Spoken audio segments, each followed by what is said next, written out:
Hello, friends.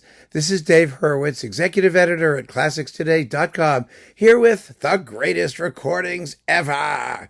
And today we're talking about this Prokofiev Symphony Number 5. Here it's coupled to the Classical Symphony, but really just Prokofiev Symphony Number 5 with Herbert von Karajan and the Berlin Philharmonic. Now, this is a particularly useful example of what I mean by the greatest recordings ever, because it is unquestionably that. It's an extraordinary recording. It may not be the greatest Prokofiev Fifth Symphony. And sometimes you folks I see kind of mistake that, say, well, I don't think that's the greatest. My favorite is this one. My favorite is that one. Again, we're talking about the greatest recordings ever. Obviously, there's a subjective element there. And, do you like the performance or do you not like the performance? But there are also, as with our talks on reference recordings, some of which were quite controversial, there are some objective criteria. And this, I think, is one of those cases where you could say pretty objectively that it's one of the finest recordings that Berlin and Karajan ever made, number one, but also, therefore, one of the finest anybody ever made. I mean, that goes without saying, I would think. But also, it is an extraordinarily characteristic performance. It doesn't sound like anybody else's. I mean, Prokofiev, as you know, being a heavy-duty Russian composer, is kind of, well, let's just say he has a characteristic sound with the bass drum very prominent in tubas and low instruments. And this doesn't really have that. I mean, the bass is, well, not very powerful. That is the percussion side of it. On the other hand, the cellos and basses, the strings, are unbelievable. I mean, the brass playing, the playing is always very good, but it has that Karajan treatment, that intense legato sonority from everybody, but particularly the strings, and this sort of the tempos are generally pretty swift, but here's what made it kind of special for me, and I remember this like it was yesterday. Back in the day, when I was trying to learn the work, I had a bunch of recordings of it. I had Bernstein, I had Andrei Previn, I had sort of the recommended ones for people who specialized in Russian repertoire. Now, Karajan specialized in Russian repertoire. He specialized in Tchaikovsky. I mean, he really did tons and tons more Tchaikovsky than he probably did Beethoven or Brahms.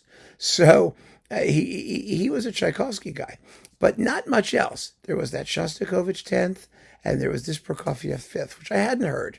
And so I went into Cutler's, the record store next to the Yale Co-op in New Haven back in the day. It was such a wonderful place to hang out. And I talked to Sam, who was this small, hairy, strange man, I don't know how else to describe him, who smoked unfiltered cigarettes and had tobacco stains on his fingers and had a very peculiar accent.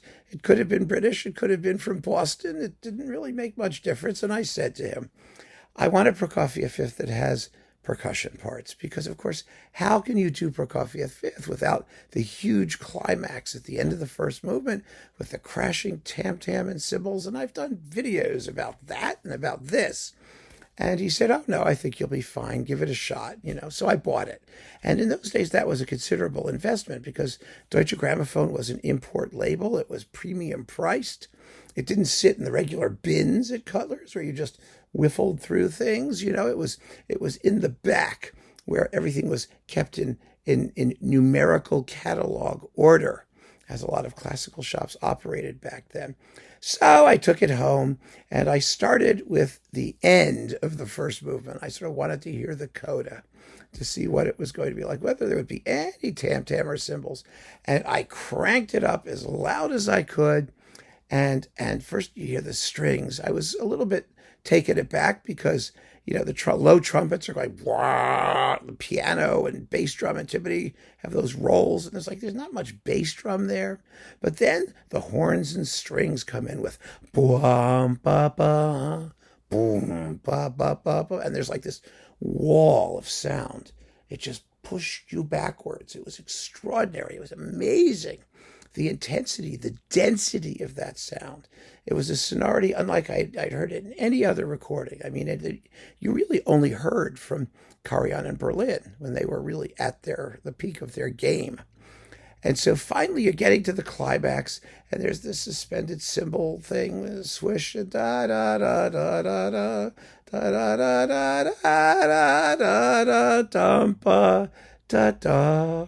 And then I opened my ears as wide as I could to strain to hear the tam-tam, which I knew would be buried somewhere down in the middle of the texture, barely audible. And you hear, pow! It's the most unbelievable noise. I mean, where they found this instrument, I have no idea. It is a high-pitched, splashy, unbelievably loud, sort of thin-toned tam-tam, and it just I mean, it almost deafened me. It was fabulous, So I said to myself, well, thank you, Sam. That was great, absolutely great. It's unbelievable, and that was one of the things that happened when these folks were at the top of their game. They managed to give you their sound, but also to do justice to the work. I mean, you get both. It's in an odd sort of way, but do justice to the work. And then, of course, I started at the beginning and listened to the whole thing, and it was just fantastic. I mean, the scherzo is crisp and wonderfully pointed with excellent woodwinds, which you couldn't count on from Karajan, especially in Germanic repertoire. Just, wonderfully characterful winds. The adagio is as rich and dark and deep, with another fabulous climax from that, cymbals and tam-tam and whatnot, but with glorious string playing and a rather nice fluid tempo. And the finale has no dead spots. This finale can die. It can. But you had nice, crisp rhythms and perky wood blocks going, at the end. And it was just wonderful. Absolutely wonderful. But unlike anybody else. And that's the point. And that's what makes this one of the greatest recordings ever. It has both the power and the flair and the intensity that the work demands, but it's achieved with totally different means than you hear in so many of the other performances of this same work. And wow, it's just really special for that reason, and great. So keep on listening, friends. Thanks for joining me. Take care.